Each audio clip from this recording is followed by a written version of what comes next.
आइन के तहत आर्म्ड फोर्सेस एग्जेक्टिव के मातहत हैं। क्या एग्जेक्टिव के मातहत फोर्सेस अदालती इख्तियार का इस्तेमाल कर सकती हैं या नहीं? क्या अदालतों को आज़ाद होना चाहिए या नहीं? जस्टिस जमाल खान मदोखेल के फौजी अदालतों में सिविलियन ट्रायल के फैसले के खिलाफ अपीलों पर समाअत में रिमार्क्स। फौजी अदालतों में सिविलियन ट्रायल के फैसले के खिलाफ अपीलों पर समाअत में रिमार्क्स। वकील उज़ैर भिंडारी ने दलाइल दिए। फौज को सिविलियन की मुआवनत के लिए तलब किया जा सकता है। फौजी अदालतें सिविलियन अदालतों की जगह नहीं ले सकती।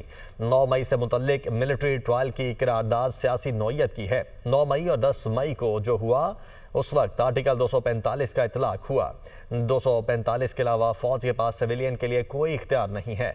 फौज ने सिविलियन की कस्टडी मांगी थी। जस्टिस मोहम्मद अली मजहर ने कहा सिर्फ पंजाब में ही 245 का इतलाक हुआ। जस्टिस जमाल खान मदोखेल ने रिमार्क्स दिए। सारा मसला FB अली से शुरू हुआ। सब ने FB अली केस को माना। जस्टिस मुसरत हिलाली ने कहा सारा केस FB अली से जुड़ा हुआ है, लेकिन FB अली केस का किसी को इल्म नहीं।